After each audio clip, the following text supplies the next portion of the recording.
movies at last. Looks like it, Aunt Mattie. Huh. Hello, Dad. Hello, son. Well, daughter, how was the moving picture tonight? Lovely. Mice, that's what it was. Just a lot of mice. There wasn't anybody killed in the whole thing. No, well, then I'll stick to these. These don't talk. And that big cluck Norman Maine was in the picture tonight. Never does anything but kiss a lot of girls. Norman Maine is one of the best actors in pictures. You and your movies, that's all you think about. You shouldn't be allowed to go to him at all if you're asking me. Too bad I was so busy in the kitchen. I didn't hear anybody asking you. Hello, Granny. Hello, darling. But of course, no one ever listens to me. They do if they're within 10 miles of you. Gadding around picture shows. House all cluttered up with movie magazines. And the other day, I caught her talking to a horse with a Swedish accent. Now, sis, we're only young once, you know. Ah, Hollywood. You'd better be getting yourself a good husband and stop mooning about Hollywood. Do you know what she wants to do? She wants to go to Hollywood. I've known it all along. I've seen her making faces in the mirror and talking to herself. That's what comes of your movies. Why, what would you do if you did go to Hollywood? I'd be an actress. I would, I tell you. I've always known I could. Guys, wouldn't it be wonderful to have a movie star in the family? Oh, Miss Blodgett, may I have your autograph? You may not know it, Alec, but you're practically on your way to bed. Oh, Miss Blodgett, you're my favorite actress. Won't you tell me the secret of your success? Oh, let me alone. I asked her, what's come over you? I'll tell you what's come over her. She's just a silly little girl whose head has been turned by the movies. And the sooner she forgets the whole thing, the better off she'll be. Why will I be better off? What's wrong with wanting to get out and make something of myself? What do you do that's so much better? Just because you're satisfied to sit here all your life, you think you can laugh at me. Well, someday you won't laugh at me. I'm going out and have a real life. I'm going to be somebody. You know, if it was spring, I'd say give her a good dose of sulfur and molasses. I thought I'd find you. Oh, stop that. Now, stop crying. That isn't going to do you a bit of good. Oh, I'm crying because Aunt Mattie and Alec make me so mad. Oh, Alec and Aunt Mattie. Fiddlesticks. They're not important. You're the only one that counts. Esther, everyone in this world who has ever dreamed about better things has been laughed at. Don't you know that? Oh, I suppose I do, But there's a difference between dreaming and doing. The dreamers just sit around and moon about how wonderful it would be if only things were different. And the years roll on and they grow old, and by they forget everything, even about their dreams. Oh, I don't want to be like that. I want to be somebody. Oh, yes, you want to be somebody. But you want it to be easy. Oh, you modern girls give me a pain. When I wanted something better, I came across those plains in a prairie schooner with your grandfather. Oh, everyone laughed at us as they did at all the other pioneers. They said this country would never be anything but a wilderness. We didn't believe that. We were going to make a new country. Besides, we wanted to see our dreams come true. Oh, Granny, it must have been wonderful. It was wonderful. But don't you think for one single minute that it was easy, Esther Blodgett. We burned in summer and we froze in winter. But we kept right on going and we didn't complain because we were doing what we wanted to do. Can you understand that? Yes, I can. Could you do it? Could you do it even if it broke your heart?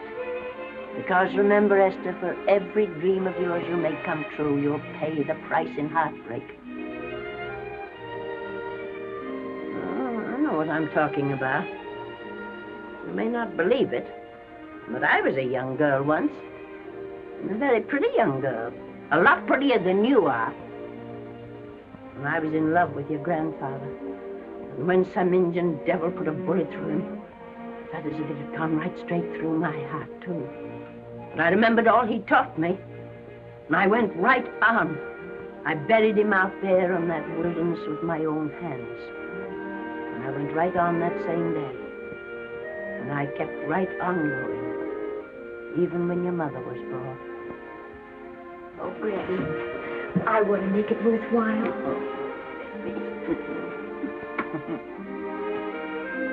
You know, Esther, there'll always be a wilderness to conquer. Maybe Hollywood's your wilderness now. From all I hear, it sounds like it. But if you've got one drop of my blood in your veins, you won't let Mattie or any of her kind break your heart. You'll go right out there and break it yourself. That's your right. Here. Oh, here. Stop that nonsense. Here. Take this and go to your Hollywood. Oh, I can't take your money. Well, why not? It's your savings. Well, I was only saving up for my funeral. Now I don't think I'm ever going to die. Oh, Granny, how can I ever thank you? By giving me your word of honor that you'll never tell a living soul where you got that money. I promise. Remember, if you do, I'll have you arrested for robbing me.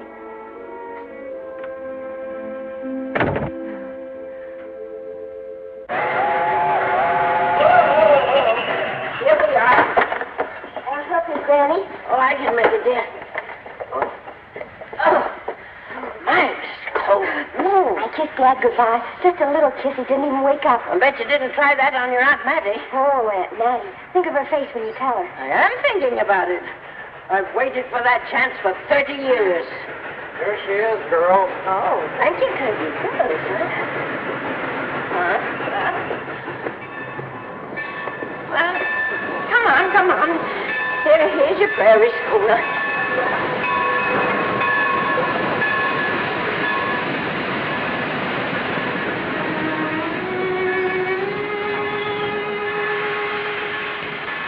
All aboard.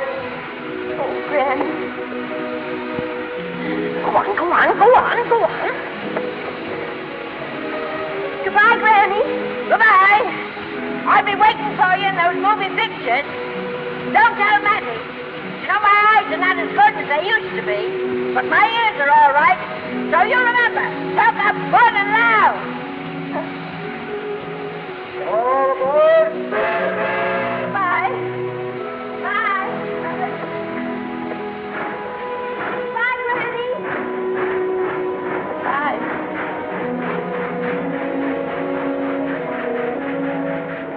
You want to go home now? I don't want to, but I will.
Good afternoon.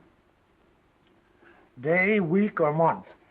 Well, it's a little hard to say. You see, I'm going into the movies. Well, you better take it for a week. It'll break your jump to Beverly Hills.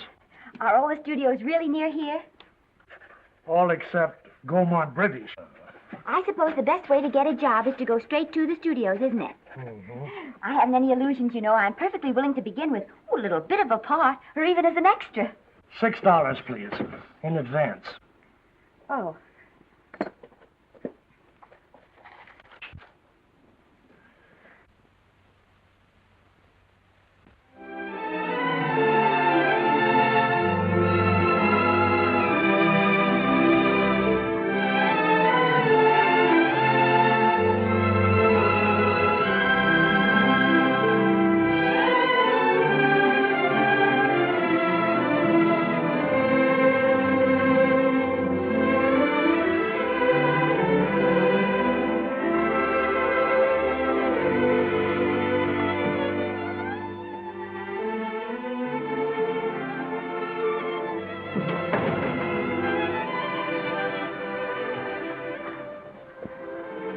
I beg your pardon.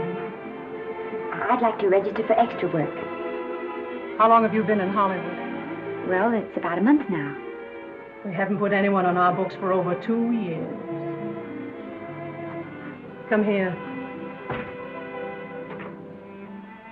I'd like to show you something. Casting, try later, central casting. Every time you see one of those little lights flash, it's somebody asking for a job. Every time you hear them say try later, it means there isn't any job. You can't keep the girls at the switchboard long. They go crazy. Every one of those little lights thought it was going to be a star. You still want to go in the movies?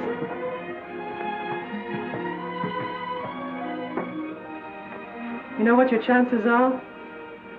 1 in 100,000.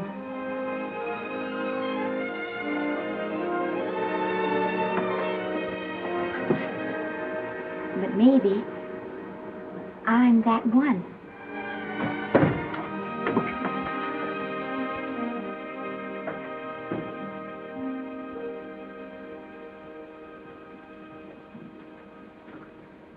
Any phone calls for me, Mr. Randall? Oh, no. Jesse Lasky and Sammy Goldwyn must be writing letters instead. How's the luck today? And there wasn't any. Maybe you don't go at it in the right way. Now take Danny McGuire here. He knows the ropes. Don't you, Danny? Sure, I've had him around my neck for years. Huh? What? Oh, Miss Blodgett. Danny McGuire, our new tenant. How do you do? Mr. McGuire is a big director. Oh, are you really? Oh, could you possibly use me in a picture, Mr. McGuire? Because I haven't had much experience, but I don't think that really matters if you're willing. And Now I really listen, feel that... lady. In the first place, I'm not a director. I'm an assistant director. In the second place, if I had any jobs to give away, I'd confer one on myself. And in the third place, you should have stayed back home in the first place.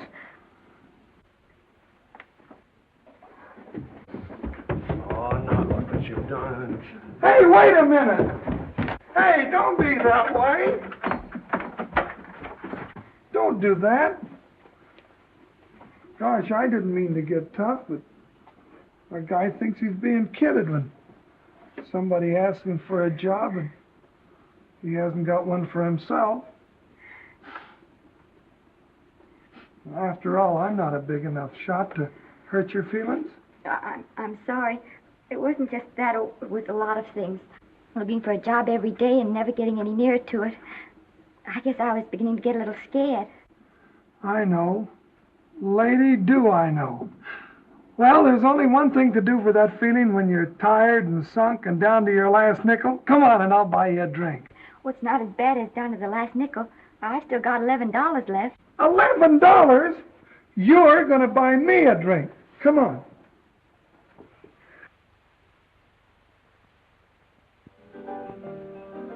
That's right, George. There's nothing like a little rum to take away that milk flavor.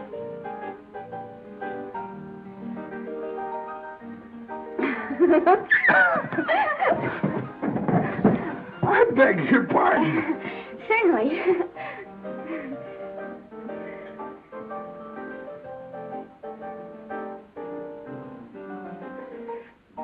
when I sign my contract, the first thing I'm going to do is see that you direct every picture I'm in. That's my pal. Of course, I'm going to be perfectly nice about it, but I'll just insist. Now, that's the way to talk. Don't let them lick you. Oh, I should say they can't lick me. If they try anything like that, well, I just won't sign. Now, that's right. What have you got to lose? Another one of these and we'll open our own studio.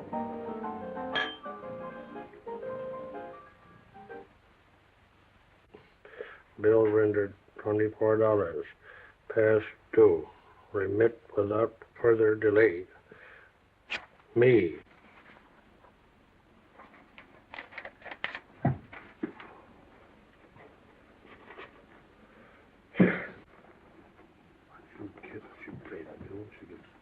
Tough luck, I guess.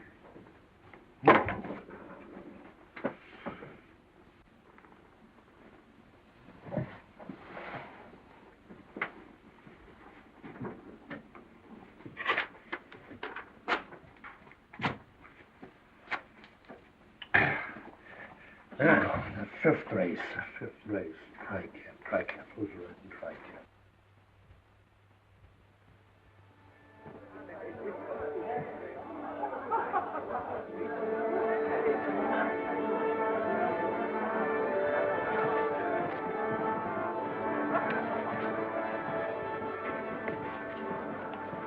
Hey, the program's going to be swell tonight. Now, you take this fella Beethoven. I'm a pushover for him. And Chopin, well, he's not so dusty either. But I kind of wish that once in a while they'd play something you could sort of go out whistling, you know, like Blood on the Saddle, Blood on. Well, there's a tune. Hey, why don't you throw your hat in the air or something, can't you? This is a celebration. My job starts tomorrow. I know it does, and I think it's swell, Danny. Gee, I wish you were in on it, too. But, oh, no, it wouldn't have to be a war picture. One of those big novelty numbers, a war picture without any beautiful women at the front. Oh, well, something will happen soon. Maybe. Why don't you go home, kid? Oh, Danny, I can't do that. I came here, and I've got to stay. Well, now, if it's on account of money, I can... Thanks, you've given me enough already. Anyhow, this is no time to be worrying. This is a party. Look at all the people. Everybody in the world.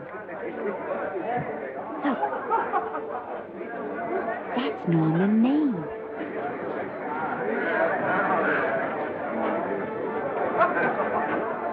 And he seems to have had that one extra cocktail.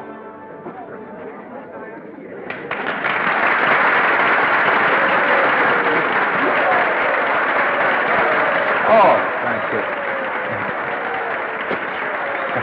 Sit down, you dope. That's for the orchestra leader.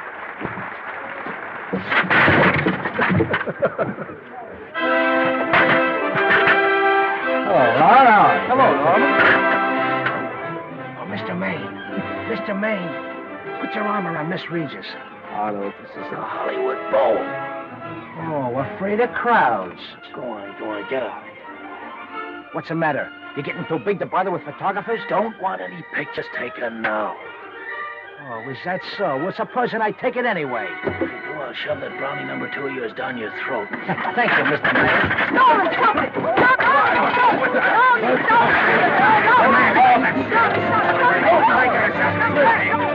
Take it easy, Mr. Just calm down. Normie, come back and sit down. Everybody's laughing at you.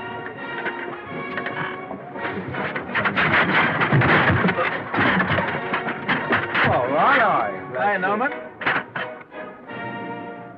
Is he always like that? Well, I suppose he has to sleep sometime.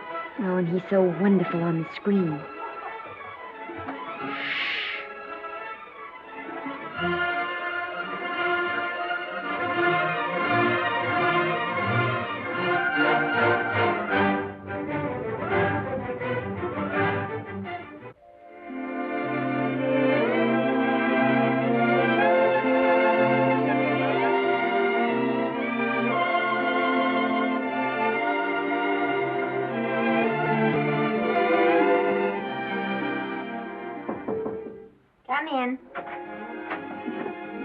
Danny.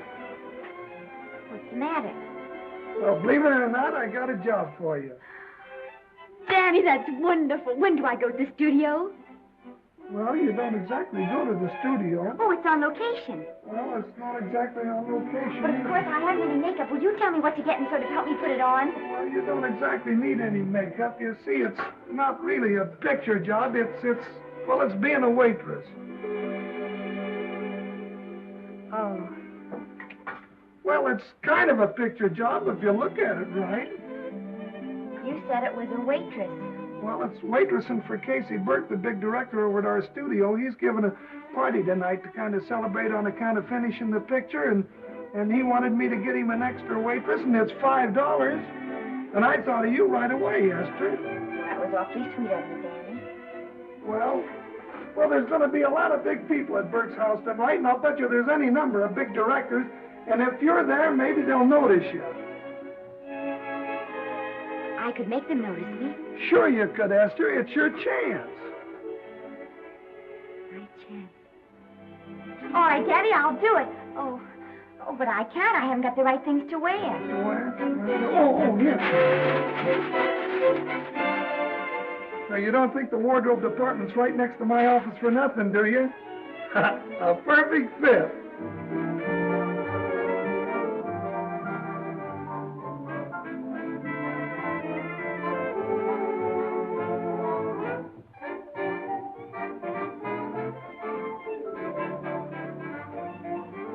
Did you get to the preview last night? I did.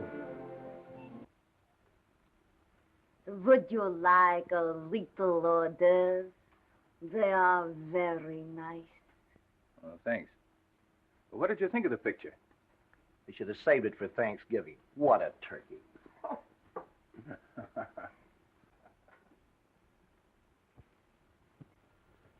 Will you have some hors d'oeuvre? You do like hors d'oeuvre, don't you? I don't think there's anything so enjoyable as hors d'oeuvre before supper, and these are really delightful.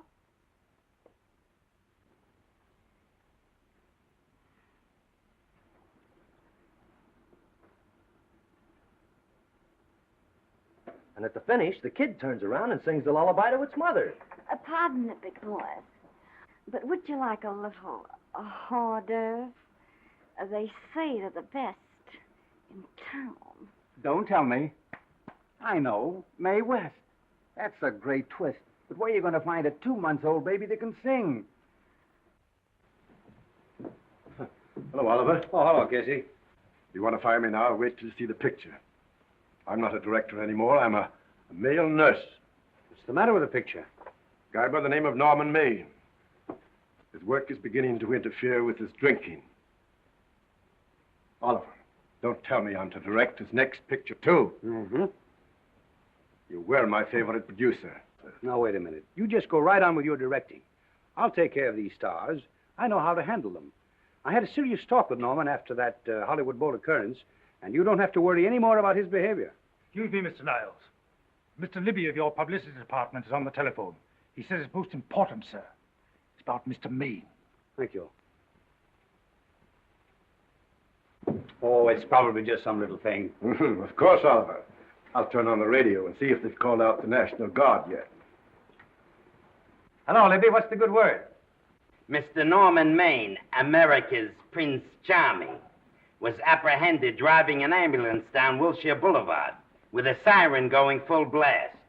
He explained he was a tree surgeon on a maternity case. Well, will it be in the papers? No, it won't be in the papers. But that's a nice, expensive hobby of yours, keeping Mr. Maine's informal entertainments out of the public press. Oh, that's fine work, Libby. Try and see that no one gets to Norman. He's probably home sleeping it off. Oliver. Yeah. Why can't you forget those dopes at the studio for one night? Business, business, all the time. I don't know what's going to become of you. Norman! Why didn't you call for me? Well, by darling, why didn't I call for you? In case you've forgotten, I was supposed to come here with you. Oh, that's all right. I got here without any trouble. The only reason I don't slap your face. Yes, darling, I know. Hello, John. Oh, hello, man. What's the matter with Oliver? He looks as if he'd had bad news. Hello, Mary. What's the matter, old boy? Maybe I'm wrong. I guess I've been drinking too much lately. Oh, you ought to cut it down. It's bad stuff. Scotch and soda.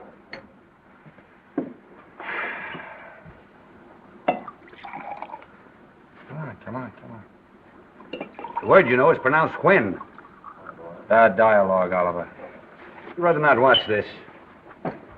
You know best. Soda. Thank you. Oh. Go ahead and say it. I've got it coming to me. Don't make it tougher on me, Norman. I don't want to stand here and preach, but take a look at my side of it. I'm trying to make pictures with you. I know. Costs are going up and the grosses are going down. No, it isn't that. I've made lots of money with you, and I can afford to take a loss. But I hate to see you going the way of so many others. Why don't you get Lloyd's to insure you against me? You can't get insurance against a man forgetting who he is. You're a great star, Norman, but there's nobody so big that he can afford to have people refuse to work with him. Who doesn't want to work with me? You... Quiet. Listen, I know plenty of people who do. Yes, and so do I. But your real friends can't stand seeing you start to fall apart. What do you mean by that? The first signs are always the same. Not being able to remember your lines. Cameraman struggling to cover your hangovers. And all because you have to have a good time. Every day and every night. Listen, I've warned you for a long time, Okay, Norman. Oliver, you're a swell guy. You won't lose any money on me. I'll promise you that. I'll be ready for the curtains when the time comes. When it does, here's my epitaph. And now I think I'll have a little drink. Scotch and soda.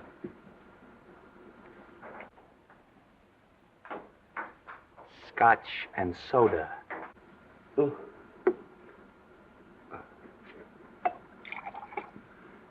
Come on.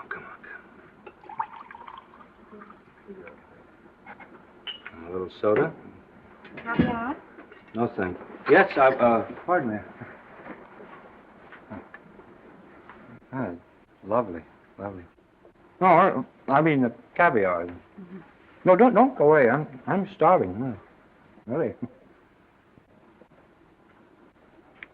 Which would you take? Well, I don't know. Don't you know? Oh, I don't know either. It's hard to choose.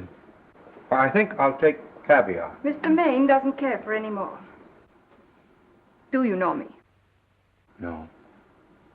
Well, Normie doesn't care for any more. I think I shall get very drunk indeed.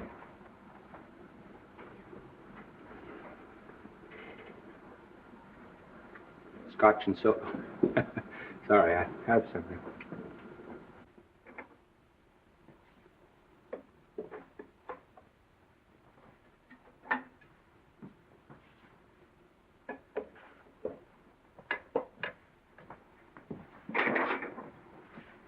Oh. Mind if I help?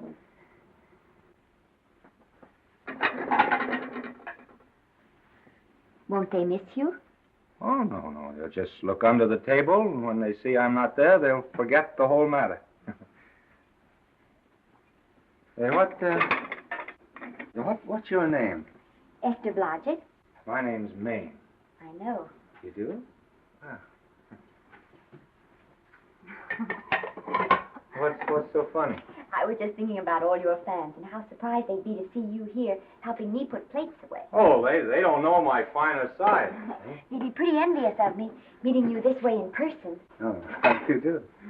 Well, tell me, are you disappointed? Yes. Oh, now you've done it. Oh, never mind that. That makes the room look lived in. Tell me, why are you disappointed? I was sitting behind you at the Hollywood Bowl the night you didn't want to be photographed. Yeah. I'm told I crept into many a heart that night. Well, I can never explain this. You know, you have very pretty hair. You better get out of here. And a sensitive mouth. And a charming little Precisely why are you here instead of with the rest of the guests? I'm just trying to be helpful. I see. Are you sure there's no other attraction? Well, it might be that my old mania for putting plates away is coming back on me. It's rather odd. I always know where I can find you if there's a pretty girl around. It's not only odd, it's embarrassing. You're being deliberately insulting, Norman. I've put up with this long enough. Dear, don't lose your temper. Remember, we must try to keep the voice low. I know you'll excuse us if we go on with our work.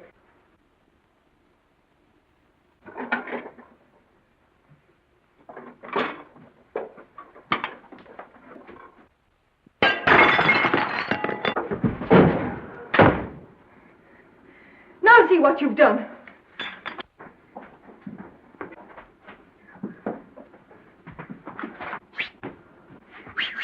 Come here. Help me up. Are you hurt? No more than usual. Come on, the wolves are on us. We gotta get out of here. Oh, I can't. The dishes aren't finished. Oh, yes, they are.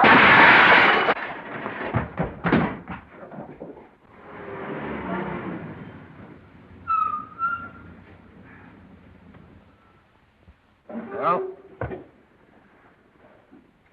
I bet I know what you're going to say now. What? Good night. Good night, and thanks. Hey, wait a minute.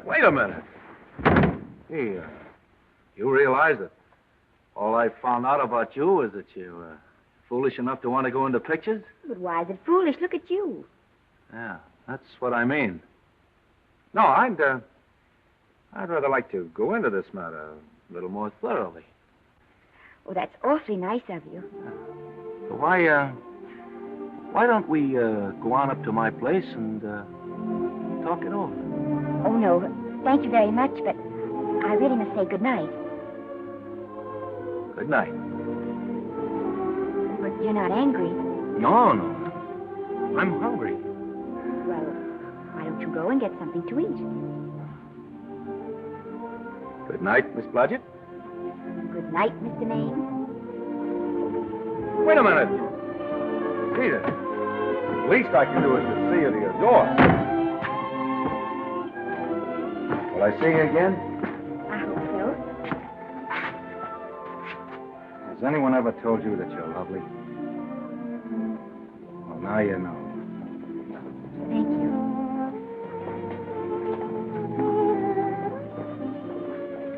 This is hard to say, but I want to say it anyway. You know, on the screen, I'm a, you know, in private life, I'm a, you know. But whatever I do, I still respect lovely things.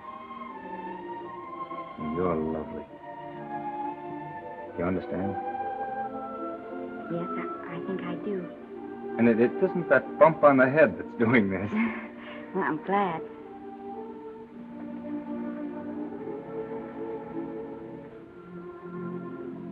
Good night. Good night.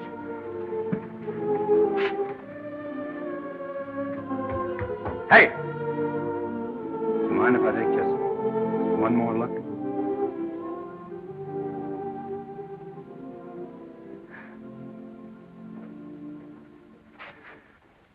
Go away. Quite impossible. I wouldn't even consider it. No.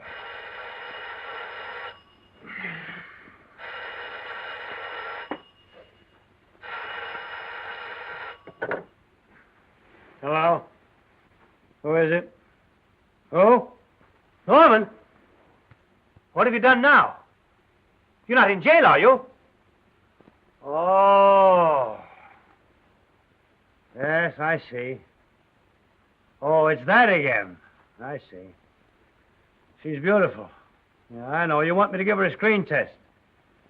Yeah, certainly. She's got wonderful possibilities. Oh, you know she's got something. Well, you knew all the other ones had something, too. Oh, no. I tell you, Oliver, she's got that sincerity and honestness and a... sincerity and honestness that makes great actresses. Oliver, I am so sure of this girl that I want to take the test with her myself. Listen, Oliver, you've worked hard. You're entitled to a break. You get...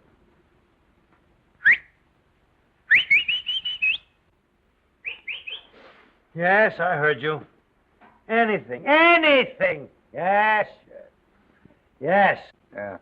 Oliver, look, you try to get a little sleep now, old man. Right. All right, boy. Good night. Now tell us.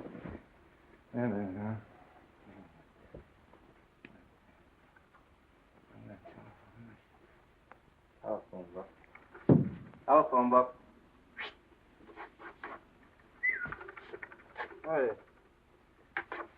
Telephone. Hey, Oliver, telephone book. Oh, yeah.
Yes?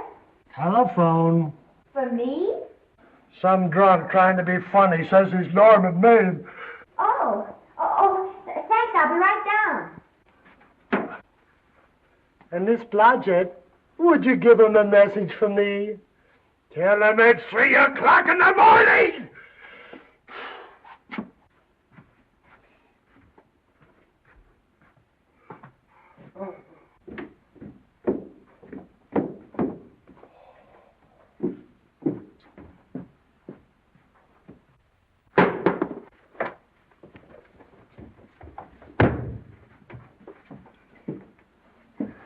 Hello? What? Oh.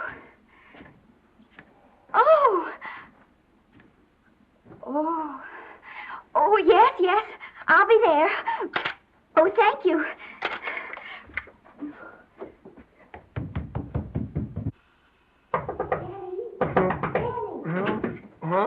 Daddy, what do you think? I'm going to take a test tomorrow, and Norman Maine's helping me do it. I'm taking one, too. Garble's assisting me.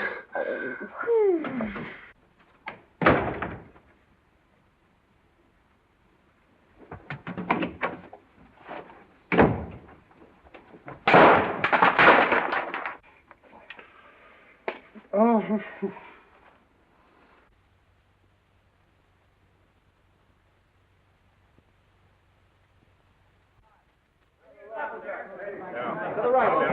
Move that Golo in. Put a silk on that broad. No, the Yankee. Is this light too hot for you, Haley? Okay, but cut down on your backlight. Put a double on that 90. Bring it down a little. That's it. Now pull it. Pull down on that 150. Get pulled down on that 150. Okay.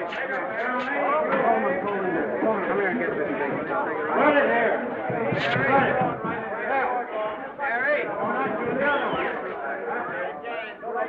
Bring me an apple box. Listen, gentlemen, please, if you don't mind. This is just a test. Ready, Mr. Burke? All ready, Mr. Burke. Ready, Mr. Burke. Ready now, Mr. Burke. All ready, Mr. Burke. Ready now, Mr. Burke. All ready, Mr. Burke. We're ready, Mr. Burke. All right, let's take it. Quiet! Quiet! Quiet! Quiet! Quiet! Ready, Norman? Yeah. You ready, Miss, what's your name? You'll soon know your name, Esther. The whole world's going to know it. But I'm so scared. Maybe I better not try it today. Oh, come on. Now, don't be foolish. They all had to go through this.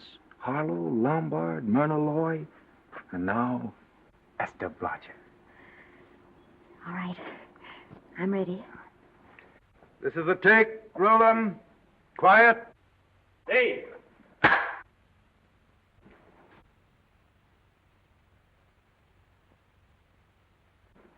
I may as well tell you that my whole organization thinks I've gone a little nuts to sign you. Well, maybe they're right. I've been nuts before. You see, all the experts seem to think that your type is a little mild for present-day taste. But I rather believe that tastes change, like eyebrows. And I think that also like eyebrows, tastes are going back to the natural. You look like a nice girl. I think I'm going to like you. That's not important. I think the public will like you. That is important. Oh, yes. I see what you mean. I mean, I know it is. Only don't think it's going to be easy. Nothing you really want is ever given away free. You have to pay for it. And usually with your heart. Someone else told me that once. But you still have to work it out for yourself. Oh, well, all this is just a long way of saying, I'm glad you're with us and good luck to you. And now I'm going to turn you over to our demon press agent, Libby. Don't let him frighten you. He has a heart of gold, only harder. And for the love of Pete, learn to close your mouth and keep it closed, even in your love scenes.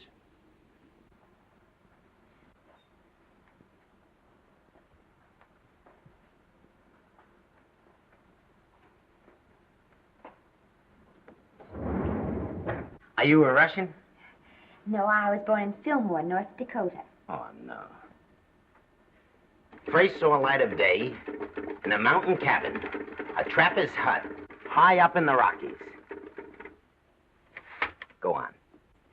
Well, I always wanted to be an actress. Dreamed of footlights as Lonely Kitty. Are you sure there's no Russian in your family? Positive. That's a shame. Well, what does your father do? He's a farmer. Social registerite father. Fed up with hypocrisies of 400, sought wilderness for consolation. There amidst the mountain flowers, he raised another blossom, his lovely little daughter. What's your name? Esther Victoria Blodgett.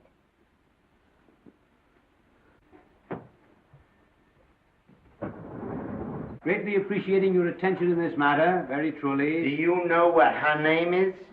Esther Victoria Blodgett. Hey, we'll have to do something about that right away. Esther Victoria Blodgett.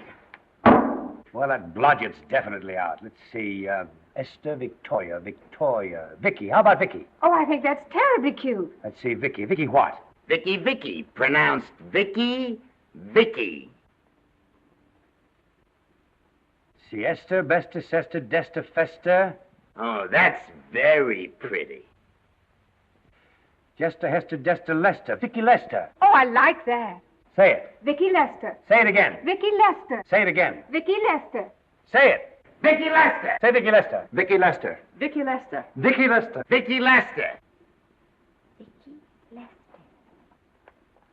Flash! Oliver Niles Studio discovers new starlet, a Cinderella of the Rockies. Her name is Vicky Lester. Those who have peeked tell me she couldn't be more divoon. The face of an angel and such natural talents. Her voice is a symphony. Her very walk, they tell me, is enough to drive men mad. Not that way. Get the lead out of your feet. Lift them up.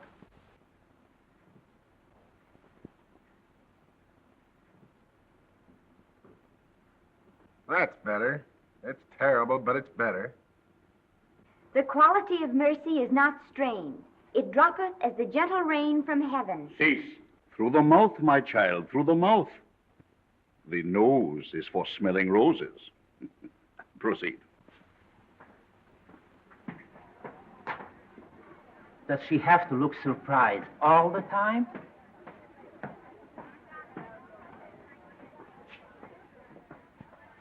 Anyway, it's just a rough sketch. Pretty small mouth, eh? Oh, well. Give her that Crawford smear.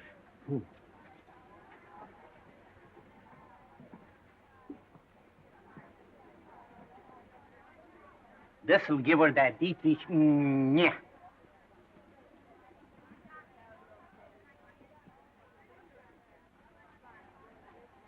We're on the wrong track. She still looks surprised.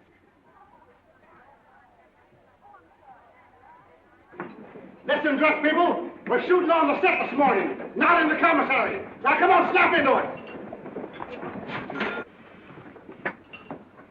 Acme Trucking Company? No. Mr. Smith is not in.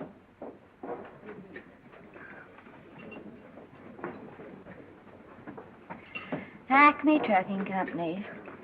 No. Mr. Smith is not in.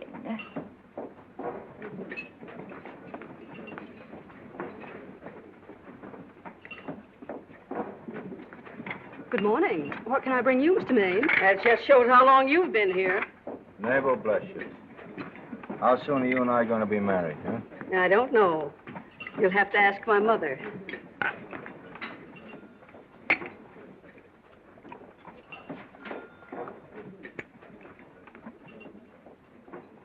Acme Trucking Company? No, Mr. Smythe is not in. Acme Trucking Company? No, Mr. Smith is not in. Acme? No, Smith ain't in.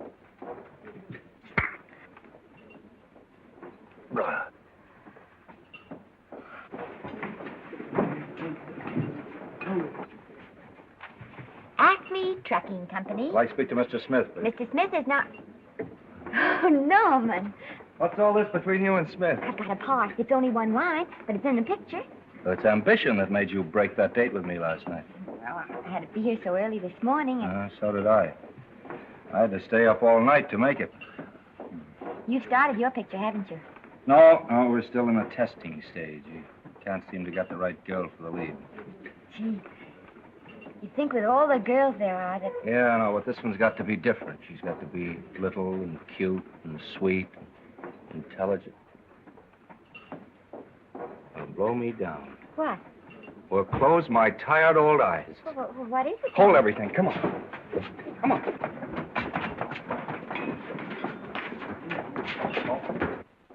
Well, you've been through the whole casting directory. I'll work day and night, Mr. Niles. And I'll work with her, Oliver. And I can be mean or nasty or anything you want, Mr. Niles.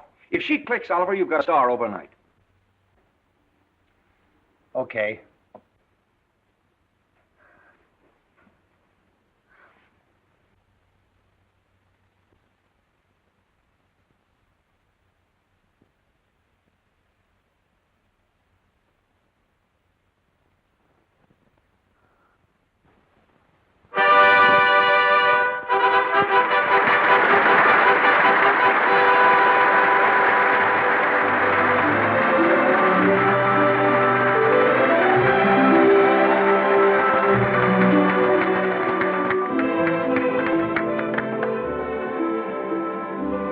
Wait till you hear them at the end of the picture.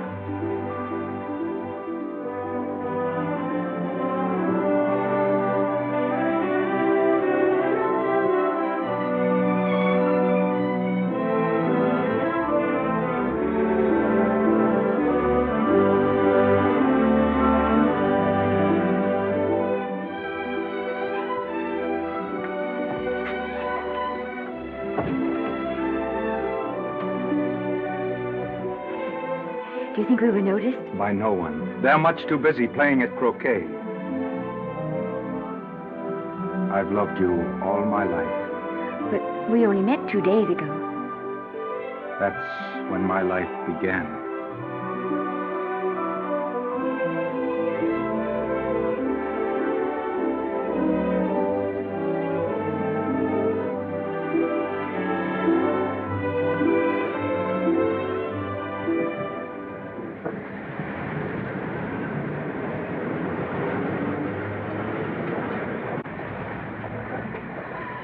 she cute? You know, I think she's the same type I am, don't you? I think she's sweet. Well, it's Vicky Lester's picture, all right. I think she was much better than he was. These producers are so horribly dumb. They won't know how good she is. Well, maybe it's because she's a good girl.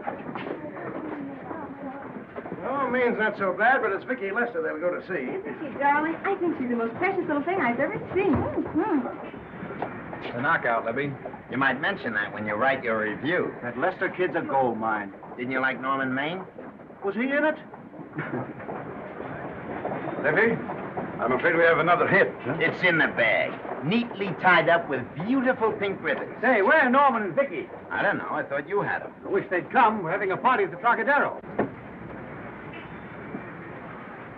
Isn't it thrilling running away from people? Norman, it's so exciting, So new.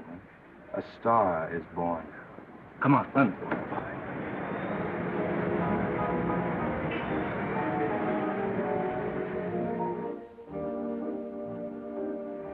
It's wonderful, isn't it? A crazy quilt. Oh. It's a carpet that's spread for you. It's all yours from now on, you know? Come, mister. You're a success. You have everything in the world you want. I hope it'll make you happy. Hasn't it, Lou? But then there was one thing I never had. Lots of times I told myself I'd found it, but I always knew I was lying. Still, I never stopped looking for it. Maybe it'll come. Well, I think it has come, Esther. I only wish it weren't too late.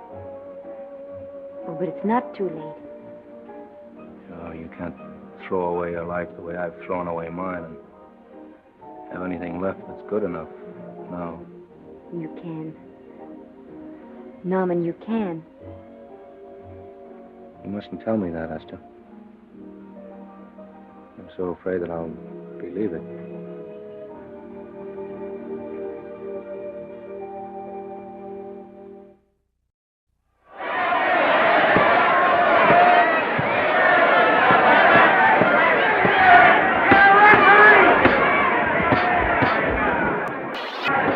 Gotcha.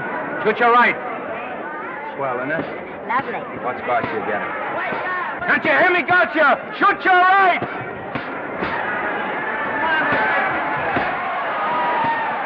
He's down! Gotcha got him! Gotcha got him!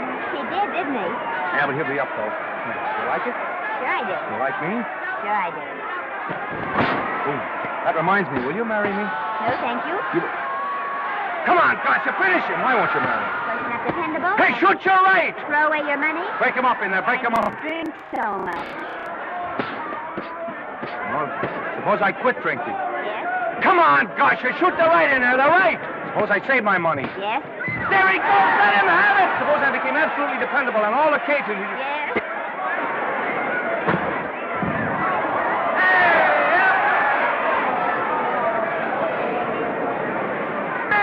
Gotcha, he got him! He got him! He certainly did.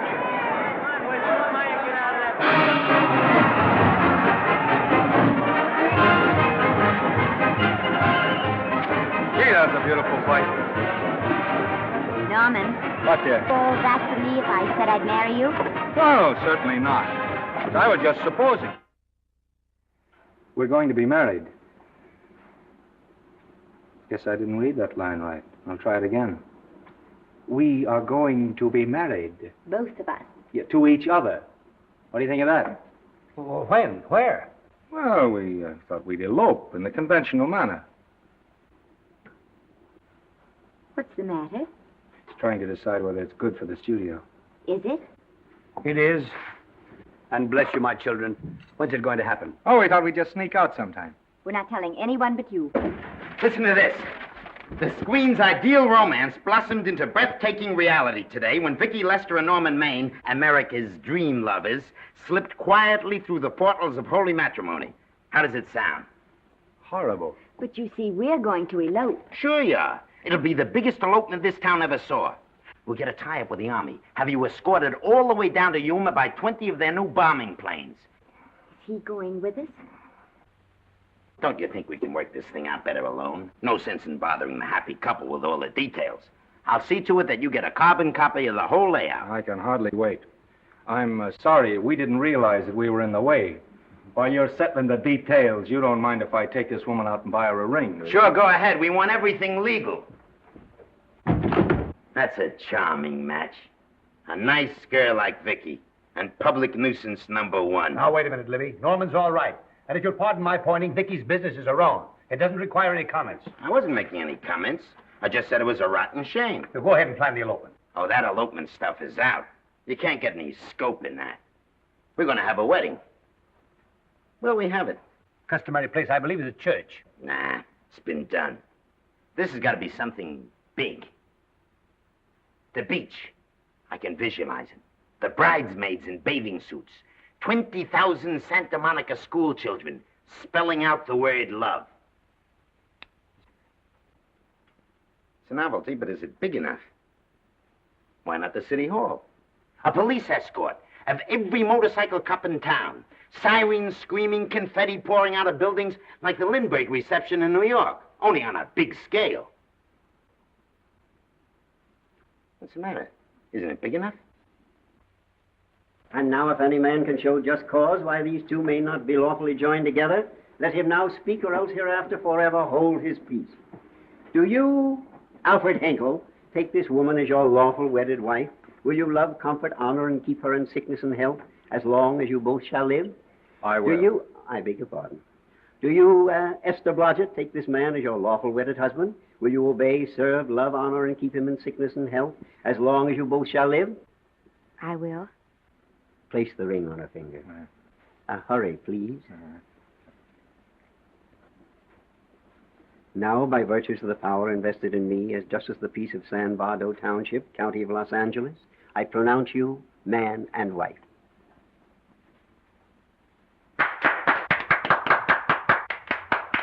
Quiet! And now I must exercise my prerogative of office. I hope you'll be very happy, Mrs. Hinkle. Thank you. Thank you, sir. Oh, Thank Danny. you very much. Now, if you'll please sign the license. Oh, yeah. You know, Mrs. Hinkle, I can't help but believe I've seen you somewhere before. Oh, really? Well, I believe this is the first time I've ever been in San Bardo. You know, your face is familiar, too, Really? Mr. Hinkle. There you are, sir. Thank you very much. Oh, Here's your thank you, receipt. sir. Thank you. Goodbye. Goodbye. See you again. Yes, goodbye. No, I don't mean I'll see. Oh. Yeah, I think you got by with it. But it was close. That JP was just beginning to remember where he'd seen us. Well, anyway, we got away from Libby. Hello, Toots. If you will be kind enough to glance between my shoulder blades, Mr. and Mrs. Henkel, you will find there a knife buried to the hilt. On the handle are your initials. Lovely to have seen you, Libby. Hold him, wait. Hold him, Danny.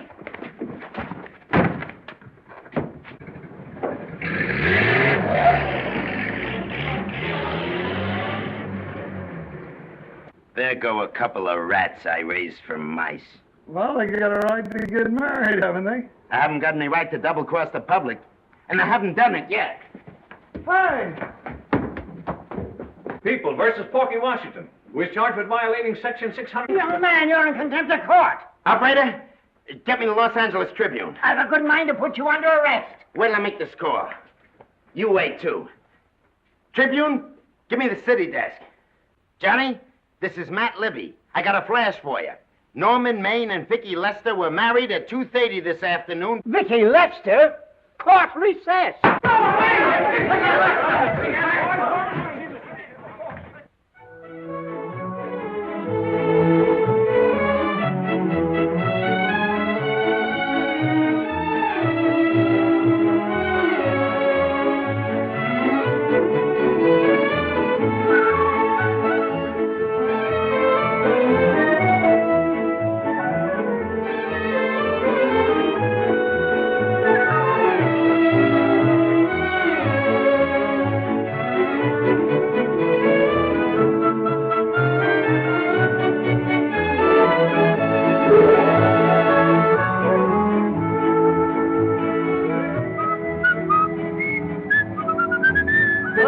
Give me a horse, a great big horse, a great big buckaroo, and let me wahoo, wahoo, wahoo!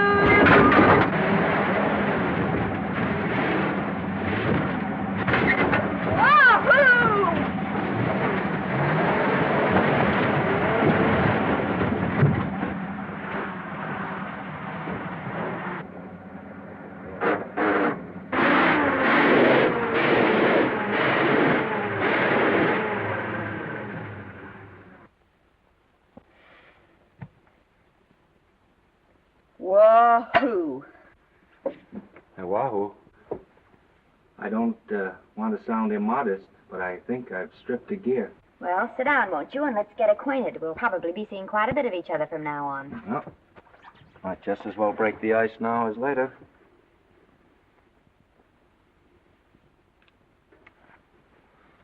Yeah. Now we're old friends. Say, have I got time for a shower before dinner? Plenty, if you can find the shower. I never can remember where that thing is. Does it pull out or slide under? Here, I think I can find it. No, it's the linen closet. Here it is. Nice work. Oh, half the time those things are just luck. I'll see if I can disinfect this steak.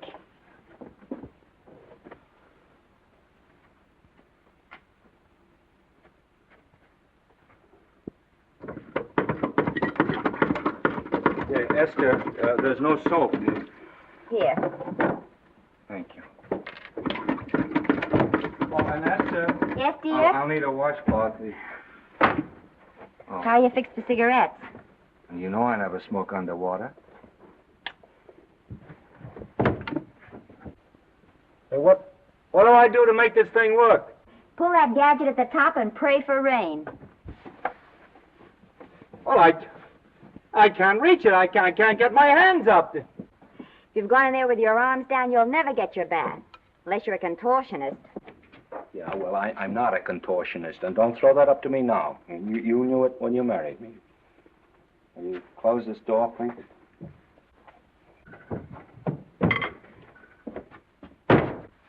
Thank you.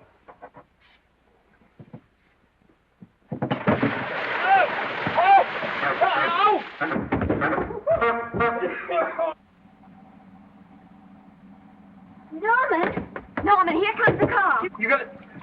Huh? Here, quick. Quick what? Quick, go out and stop them and ask for help. Oh, I'll catch cold. Oh, you'll get warm again. Yeah, don't dear. They'll recognize me. Now, you keep your face down. Go on. There may not be another car for a week. Well, Howdy, partner. Howdy. Stuck? Yeah, how'd you guess it? Can you get us some help?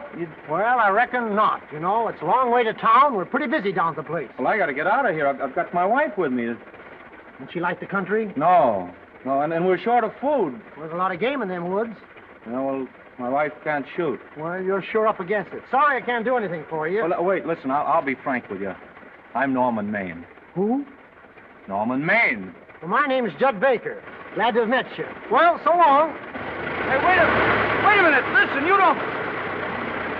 So you're Norman Maine.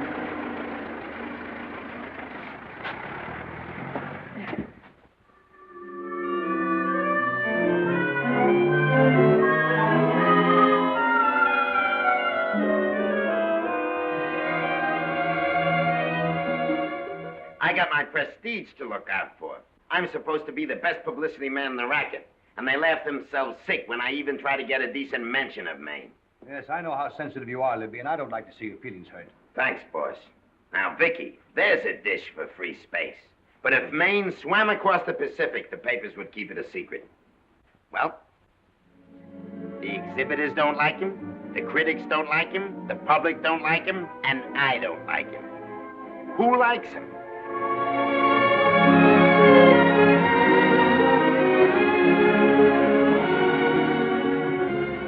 Oh, but darling, this is almost too much of a surprise. And there I was in my touching innocence, thinking we were going to live at the beach house. Oh, we'll still keep the place at Malibu. But this is special. This is our castle. It used to be in the air, you know? Well, we'll never use any ugly words like contracts and pictures and careers.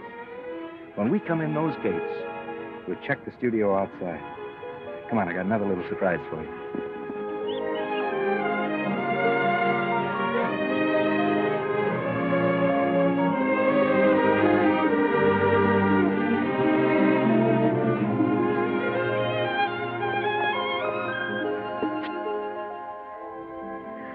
Oh, Norman, it's lovely.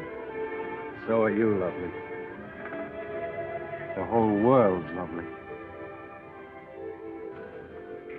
Hey, hold it!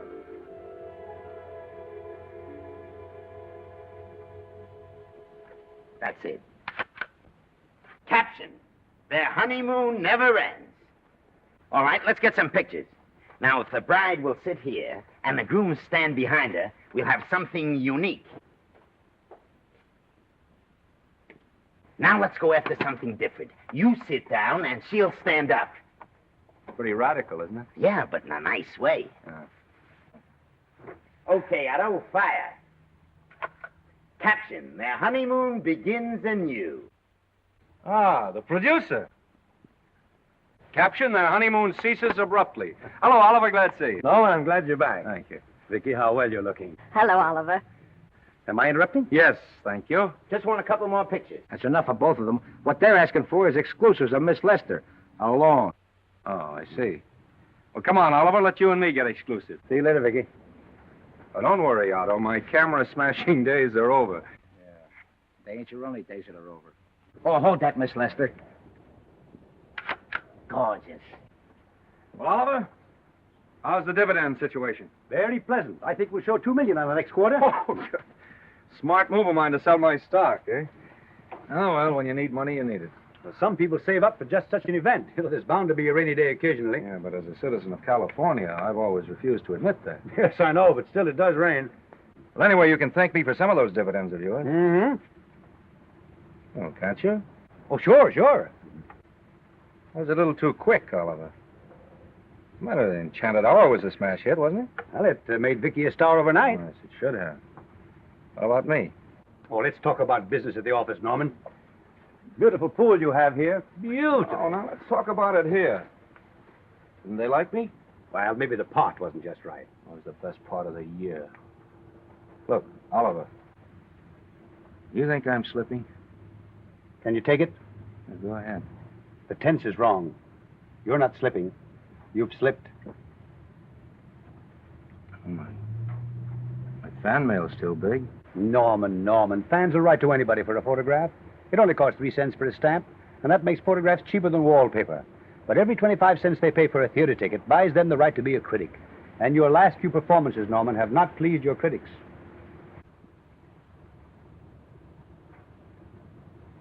You remember I told you I'd be ready for the curtains when the time came? Here it is. Let's call off the contract, no hard feelings. We're not quitting, either of us. There's no explaining these things. We've all seen how the public turns. Maybe we can turn them back. I've got a swell script lined up for you. About Esther. If you think that I'm going to get in her way... Well, as a matter of fact, as it happens, there's no part in this story for her. I'd more or less planned to star her in a picture of her own, with that young Pemberton opposite her. He's coming along nicely. Good for young Pemberton. All right, Oliver. We'll make a try at it. Let's hope it's not too late.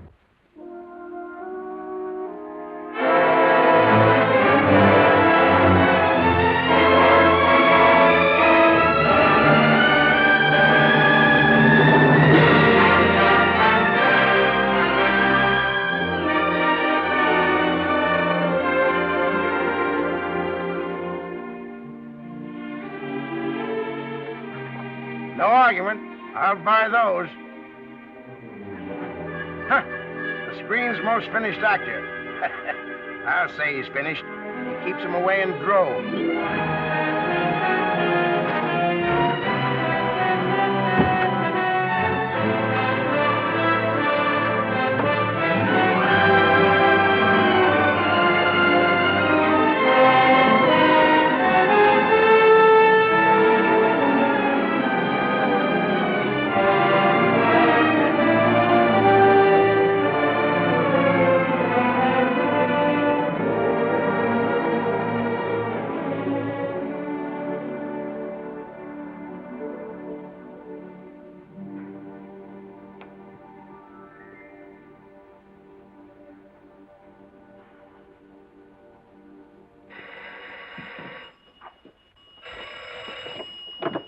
Hello?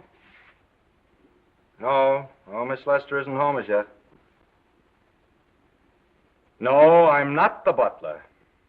But I can take a message just as well as he can, honest. Oh, is that you, Norman? Swell. Listen, Norman, this is Artie Carver. Hiya, kid. Swell. Say, I hear you're through with Oliver Niles. Is that on the level? Please, Artie, I'm not news anymore. Forget it. Say, what kind of a settlement did you make on your contract? Give me a figure so I can do a story on it. There was no money involved. We just called it quits. Okay, I'll fill in my own figure.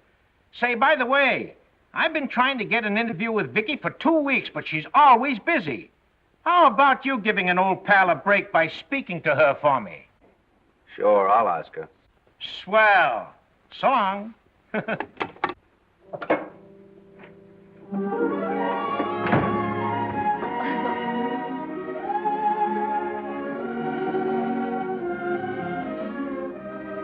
I didn't mean to be late, darling, but Casey wanted All right. You're here now. What's new today? Nothing. Haven't been out of the house. Let's go somewhere tonight. No, you're tired. We'll stay in. I'm not tired, really. Oh, yes, you are. You've got a hard day ahead of you. Anyway, I see so little of you, I'd like to have you to myself. Oh, but it's the servants' night out. We haven't any Yes, we have. I fixed a little snack with my own lily white hands. I'm learning to cook in my spare time. Then I think I'll marry you. Oh, I get it. You want to make an honest cook of me. Comes in on wheels in this joint.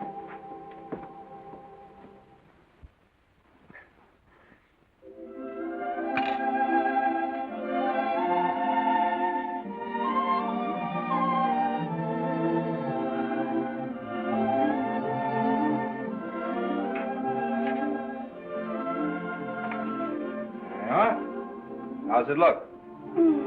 Wonderful. Huh? That's what I thought. Now then, don't be formal, just pitch in. Yeah?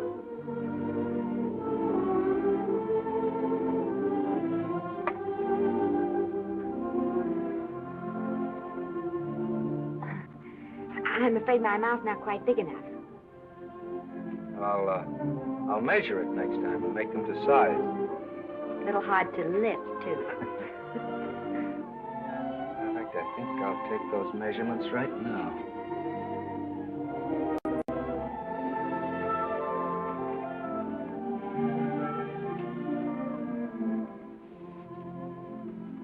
And that's what I wait for.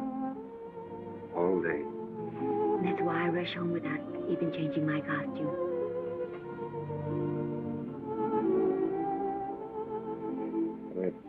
We're forgetting that we're hungry. Would you like a sandwich? Thank you. I still have a little work on this one.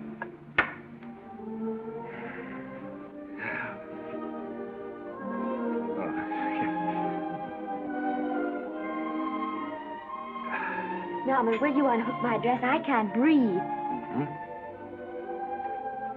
You know, all the time I thought it was the kiss that made you breathless. A lot of hooks. Uh-huh. Why don't you have a zipper? That's a good idea. You got it? Yes.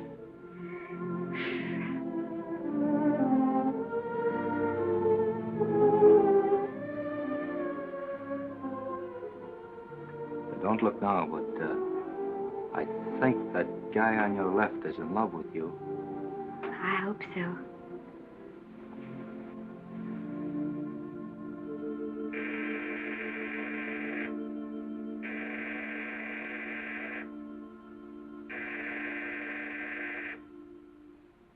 It's the doorbell. Is it? Maybe they'll go away. Oh, I never do at a time like this. Here. Just a minute, dear. I'll be right back.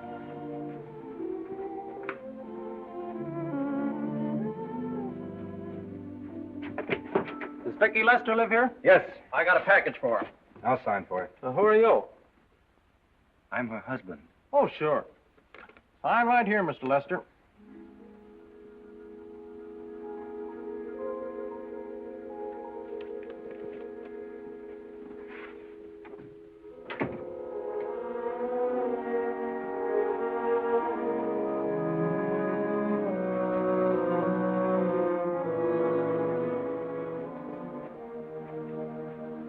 package for you. Oh, by the way, I forgot to tell you, they want you for a benefit to Shrine Auditorium next Wednesday night. I told them I'd ask you. And, Oh, darling, I don't want to hear about that now. Well, you better wait till I finish before I forget them all. The Academy dinner secretary phoned. She wants to know if you want a table reserved for you. Oh, yes, Artie Carver called and asked if I'd use my influence with you to get him an interview. I told him I'd try. That was all, I think. Oh, Norman, let's don't talk about those things now. We're forgetting the wonderful food you prepared. Well, I'm not very hungry now. I think I'll fix me a little drink. But, Norm...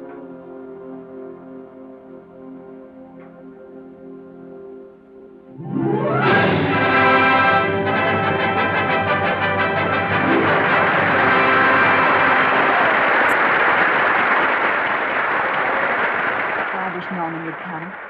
Stop worrying. And think how nice that statuette is going to look on your mantelpiece. Do you suppose anything's happened to him? But of course not. He's just been held up in traffic. You think about that statuette. And now we arrive at the climax of the annual dinner of the Academy of Motion Picture Arts and Sciences, the highest award within our power to bestow. We have already applauded with our hearts as well as our hands, while awards have been given those gentlemen who during the past year have rendered distinguished service to the motion picture industry. We now pay honor to the ladies, or rather to one lady. We offer to her the Academy Award for the finest performance of the past year. She has already had the world's acclaim, but this is the tribute of her fellow workers, the men and women of this industry. It is not only my pleasure, but my privilege to present this award to the actress who created the unforgettable Anna in Dream Without End, Miss Vicki Lester.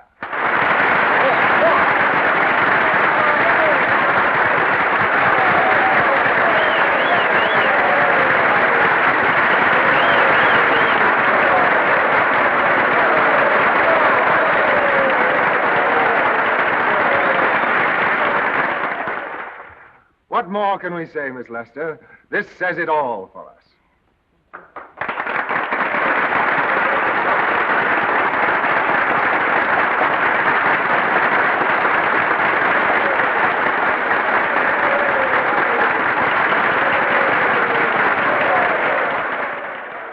Ladies and gentlemen, when something like this happens to you, and you try to tell how you feel about it, you find that out of all the words in the world, there are only two that really mean anything. Thank you. All I can do is to say them to you from my heart. All I can do is to keep on saying them. Hey, that's fine. Oh, this thing. That's a very pretty speech, my dear. Very pretty. You said the right thing. I want to be the very first one to congratulate you on that valuable little piece of bric-a-brac. Now I want to make a speech. Gentlemen of the Academy and fellow suckers, I got one of those once for a best performance. They don't mean a thing. People get them every year. What I want's a special award, something nobody else can get. I want a statue for the worst performance of the year. In fact, I want 3 statues for the 3 worst performances of the year, because I've earned them. And every single one of you that saw those last masterpieces of mine knows that I've earned them. Libby, start the music. What I'm here to find out is, do I get them or do I get them? Now answer yes or no.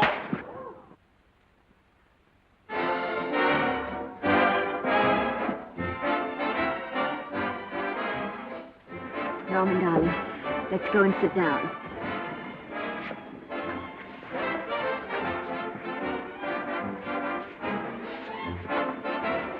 Come on, Norman, sit to that. Glad to see you, Norman. Hello, Norman.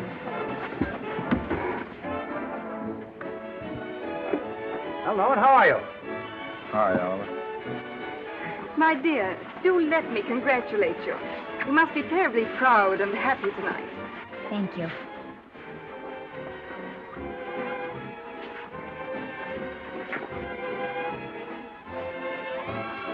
Somebody give me a drink.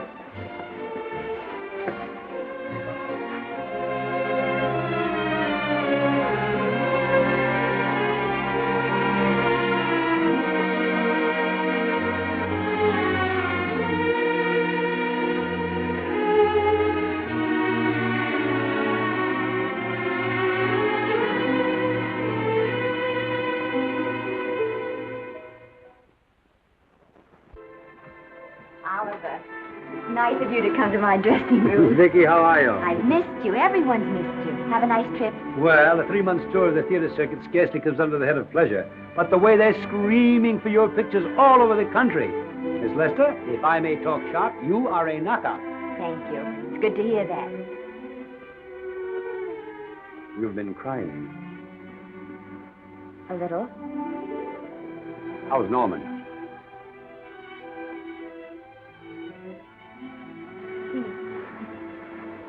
Well, he's trying awfully hard, Oliver. Letting Norman leave this studio was the hardest thing I ever did. There was nothing else I could do. I know. Has he been... Is he all right? He's gone to a sanitarium. He really wants to stop drinking. And I think he could only... Well, perhaps if he could start working again, it would be some encouragement. Oh, Oliver, could you do that? Yes. Oh, thank you. But he mustn't ever know I told you. He won't know, and you mustn't worry. I want you to keep up your good work in this picture. I'll try, Oliver. That's the one thing I can do for you.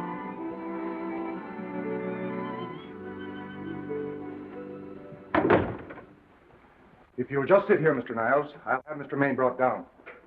Thank you. Brought down.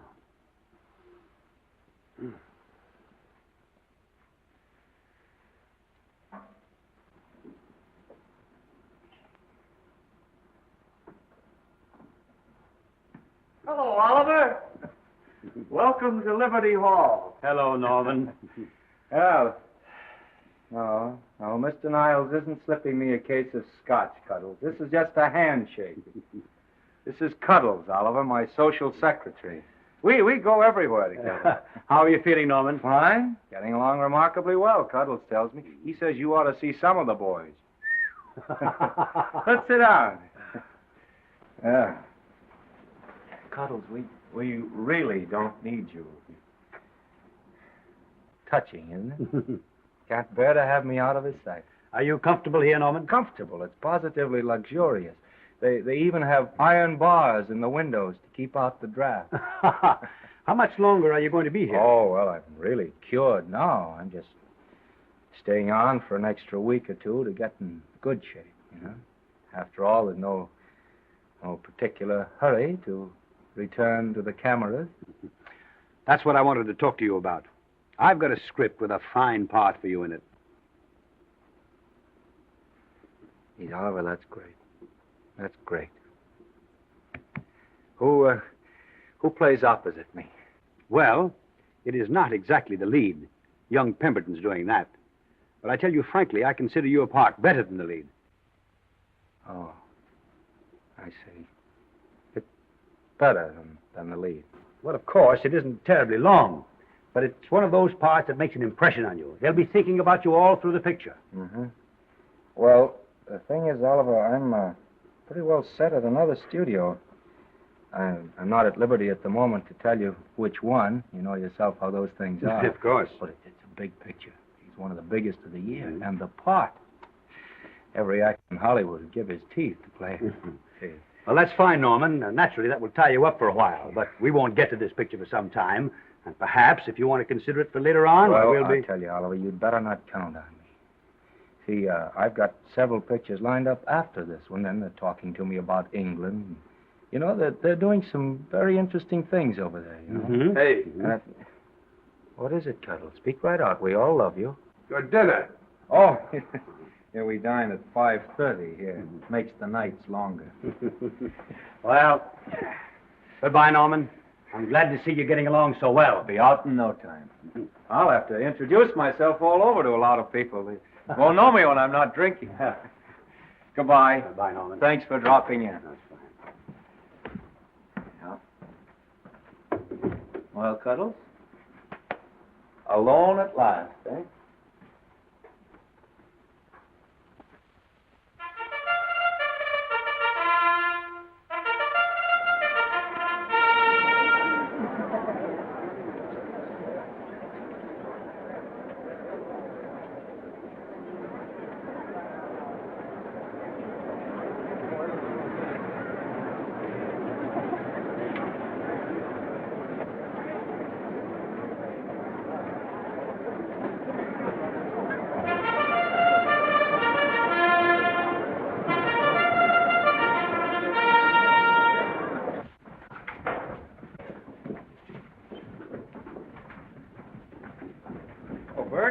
Sam?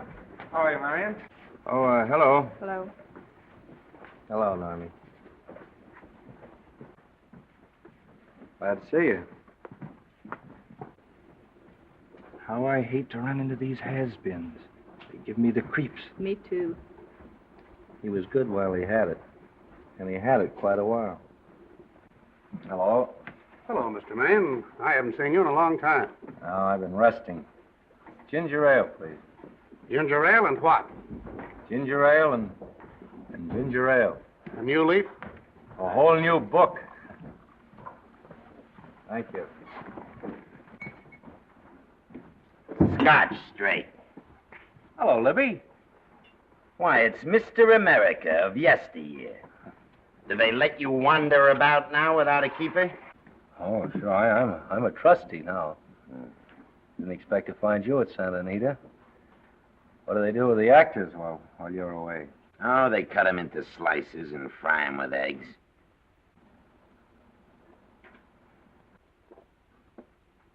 I suppose you'll be here all the time, now that you've retired from the hurly-burly of the silver screen. Well, we're living down in Malibu now, and pretty lonesome with Esther away working all day. Well, I wouldn't squawk about that if I were you. It's nice to have somebody in the family making a living. Oh, wait a minute, Louie. I don't want to forget that we're friends. Friends, my eye. Say, listen, I got you out of jams because I had to. It was my job, not because I was your friend. I don't like you, and I never have liked you.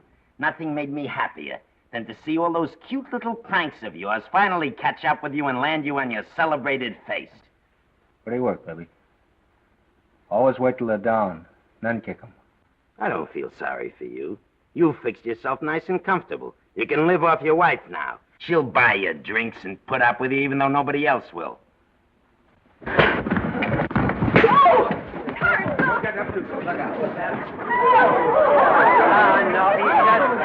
drunk again. Yeah, come on, drunk. Hey, wait a minute. Come on outside for you wise guys. I'm Norman Maine. Well, that's not my fault. Oh, don't bother to toss him out. He's harmless. All right, Mr. Libby, if you say so. Sure, let him go. What can he do? He can't fight any better than he can act. Norman Maine. Oh, he's drunk again. Why, he's been drunk for years.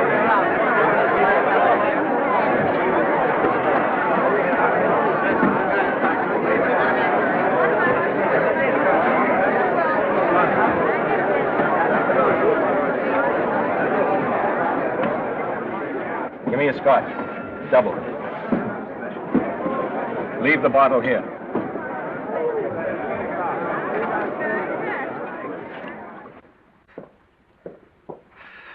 Vicky, you'll be ill. Why don't you try to get a little sleep?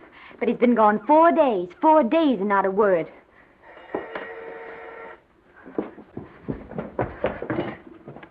Oliver, I can't. I just can't. Hello? No, this is Oliver Niles speaking. What? Where? Thank you. What is it? Nothing. Oliver, tell me. He's in the night court. He's been arrested on a drunk charge. Now, he's all right. He isn't hurt. I'm going right down and get him out. I'm going with you. Vicky, it isn't any place for you, and if it gets in the papers, What do there'll I be... care about the papers? I'm going with you.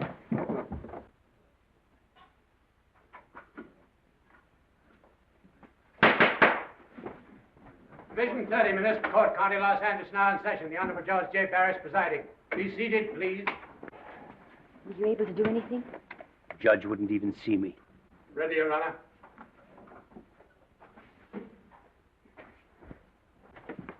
I want to advise you that you're entitled to be represented by counsel, to be confronted by the witnesses that may testify against you, to compel witnesses to attend on your behalf to a public and speedy trial by the court or by a jury, and the right to be admitted to bail. Call the first five. Gregory, Hale, Maine, Rodriguez, Johnson. Come on, boys, get in.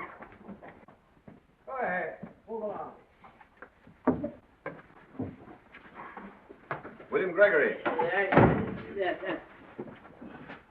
Plain drunk, picked up at 5th in town. Asleep in the gutter. 14 similar offenses in the past 6 months. Still at it, Gregory. How do you plead? I don't feel so good. I didn't ask you how you feel. I asked you how you plead. Guilty, I guess. When did you get out the last time? Just before Christmas. Well, I'm sorry you'll have to miss New Year's, but you'll be out in time for Washington's birthday, 60 days. Milton Rails. Plain drunk, picked up on Brooklyn Avenue, given treatment at receiving hospital, then removed to jail. How old are you, Rails? 17, sir. Did you take a good look at those men in the cell with you last night? Yes, sir. And have you taken a good look at yourself this morning? No, sir. I suggest that you do. $5 or 2 days. Sentence suspended. Oh, Judge, Alfred Henkel, more commonly known as Norman Maine.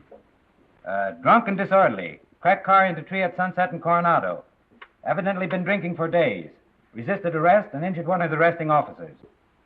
How do you plead? Guilty. You're Norman Maine, the actor, aren't you? You've come pretty low, haven't you? There isn't a man here who's had the advantages you've had. Look what you've done with them.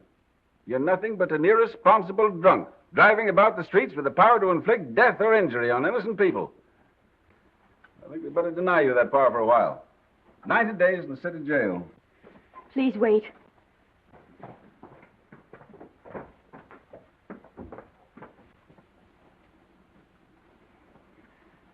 I'm his wife. Yes, I recognize you, Miss Lester. Please, Judge. I promise you this won't happen again. I'll be responsible for him. If you just won't send him there. You realize that this man, when drunk, is obviously a menace to public safety? And you realize, too, Miss Lester, the responsibility you'll be assuming to this court and to the Commonwealth. I do. Sentence suspended. Prisoner remanded to custody wife. Thank you. You can get him at the jail entrance, madam. Jose Rodriguez. Plain drunk, picked up at 1st and Maine. Second offense. How do you plead? I think I'm guilty, Your Honor. 60 days.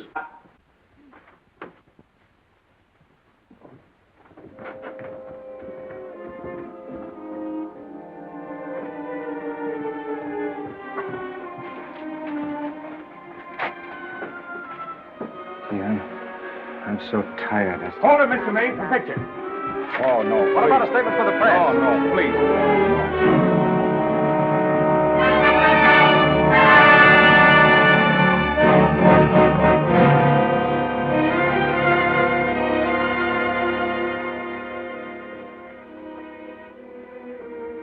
He's still asleep.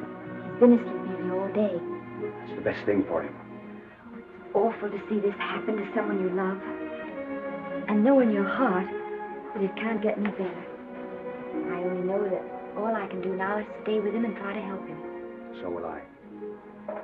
And between us, we'll take care of him. You're very fond of him, aren't you, Oliver? Well, I'm very fond of both of them. Then I know you'll understand what I have to tell you.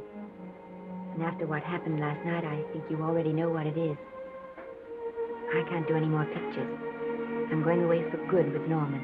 But you can't do that, Vicky. You're at the very peak of your success, and you've worked so hard to achieve it. That's what's been wrong. Oh, I've thought it all out. Maybe if I hadn't been away from him so much, last night and what went before, it wouldn't have happened. Oh, I know it's too late to think about that now, but it may not be too late to go away with him and start over somewhere. It's your life you're giving up, Vicky. so I can try to give Norman back his. Can you honestly tell me I'm wrong to do it? No, Vicky. I cannot honestly tell you that. Then there'll be no more Vicky Lester.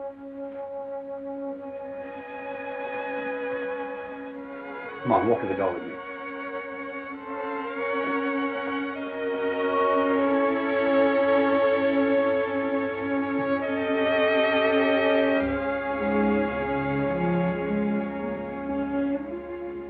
Goodbye, Vicky Lester.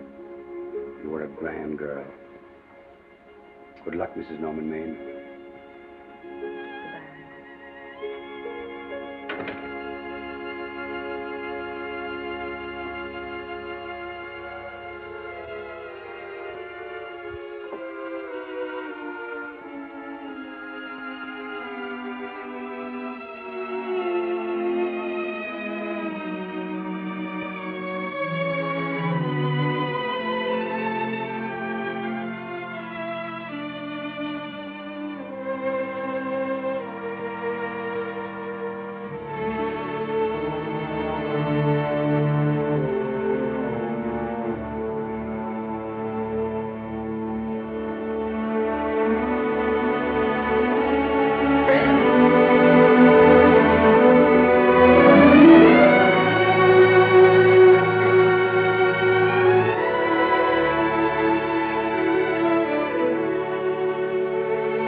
Darling,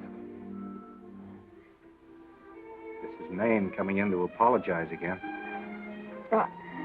I'm sorry, dear, but it isn't you. What other troubles have you got? None. I was just playing a scene with myself. Now look, I'm just coming out of the jitters and you're just going into them. This is a swell household. Isn't it? I'll tell you what we'll do. I'll promise to brace up if you'll go on the wagon. I guess I have been drinking too much. You know what I'm going to do? I'm going to be an athlete. You mean with great big muscles and everything? Well, roughly speaking. Gonna join the YMCA? It costs too much. I'm going wading out in our front yard. Now? Sure. Would you like me to go with you? Sure, if you'd like to. No, me. I don't think I will. It might spoil this beautiful, natural wave. Yeah, I guess that's right. But, darling, look, could you have a hot toddy... some hot soup for me when I come back? Some hot soup? Yeah. And I'll make some of those nice sandwiches. No, me. Do you have to?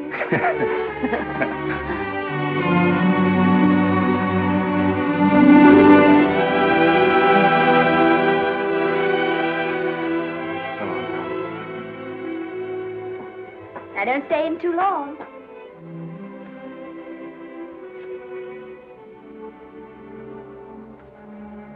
Hey! You mind if I take just one more look?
first drink of water he had in 20 years. And then he had to get it by accident. Pardon me. How do you wire congratulations to the Pacific Ocean?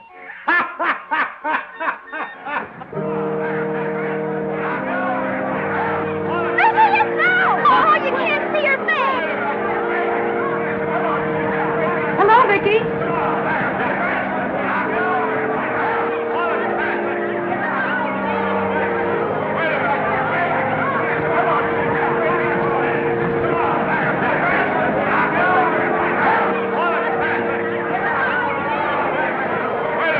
Can't you? Come on, Vicky, let's see your face. Vicky, will you sign my book for me? Write Mrs. Norman Maine. Don't you care, Vicky. You get over it.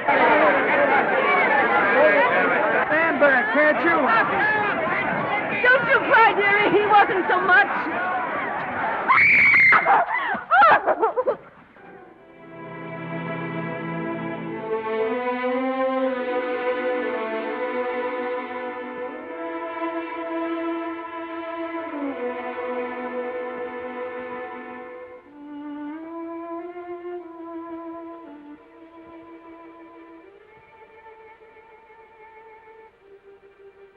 Do you mind if I take just one more look?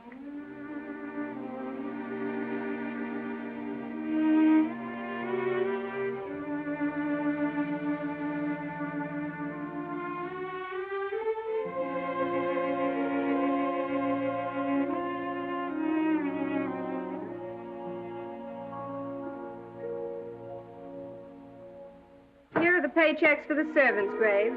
You'll find a very nice bonus in each one. Miss Lester asked me to thank you for your kindness and service. If there's anything I can do for the little lady, I should be glad to do it. She would appreciate your attending to the closing of the Beverly Hills house. Put down those trunks. Put it down, I say. Well, where is she? In the bedroom. Who are you? Oh, I'm her grandmother. Get up, Granny.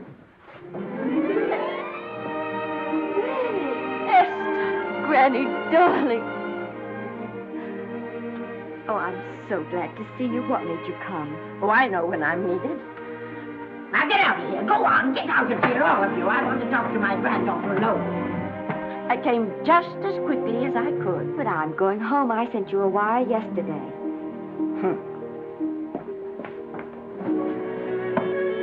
Sit down. Is it true that you're going to quit the movies? I never want to hear them again. What are you running away from, little girl? I'm not running away. It's just that I can't go on. My heart isn't in it anymore. Once I told you, if you get what you want, you have to give your heart in exchange. And you said you were willing. Do you remember? I remember. It seems to me that you got more than you bargained for. More fame, more success, even more personal happiness. Maybe more unhappiness. But you did make a bargain. And now you're whining over it. I don't think I'd feel so very proud of myself if I were you, Esther. I'm not, Granny. My mind's made up. And I'm sorry I gave you the money to come out here. It was just wasted. Oh, but Granny... I was proud of you, Esther. I was proud to be the grandmother of Vicky Lester. It gave me something to live for. Now I haven't anything. I know. Oh, I want to be strong, but I can't go on. I can't. You must. Tragedy is a test of courage. If you can meet it bravely, it will leave you bigger than it found you. If not, then you'll have to live all your life with a coward. Because no matter where you may run, you can never run away from yourself. I never knew Norman Maine. He wrote me a very sweet letter when you were married. He said you told him how much I meant to you. And I know just how much you must have meant to him. You know, Esther, I can't believe that wherever he is, he can be very happy, knowing that his death broke the spirit of the little girl he praised me so highly for raising. And I can't believe that he can be very proud, knowing that all his great love did for you was to make you a quitter. The car is ready, Miss Lester. We'll have to go now to make the train.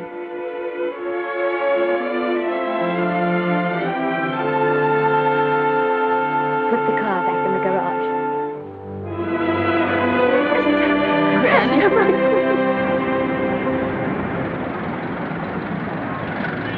The entire picture industry has come to the Chinese theater for this opening tonight. It has come to pay tribute to a great star on her long-awaited return to the screen in what has been called her greatest performance. It has come to pay tribute to the girl herself. The girl who has won the heart of Hollywood. The girl who has won the heart of the world. Miss Vicki Lester. And if I'm not mistaken, Miss Lester's car has just driven up. Yes, it is she.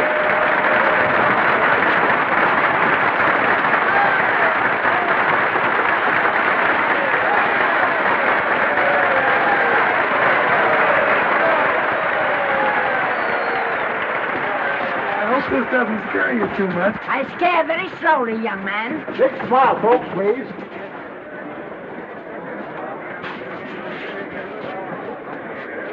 They'll have your mug, I mean your face, plastered across half the papers in the country tomorrow. How do I look? Oh, you look swell. You're a liar, but I like you. And here's Miss Lester's grandmother. Won't you say a few words to the radio audience, please? Say something, Letty. You know, we've got a thing like that back home where they all listen in on, but we call it a party line. Won't you say something, please? They're listening. Maybe some of you people listening in dream about coming to Hollywood. And maybe some of you get pretty discouraged.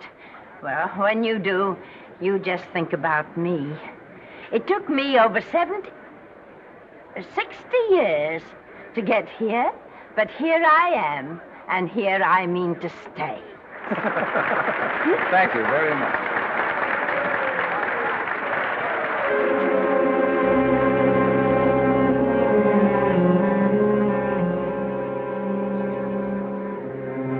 Miss Lester. This microphone is on an international hookup. Throughout the world, your fans are hoping that you'll say a few words to them.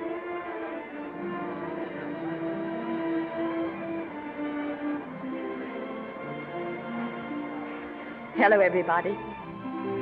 This is Mrs. Norman Maine.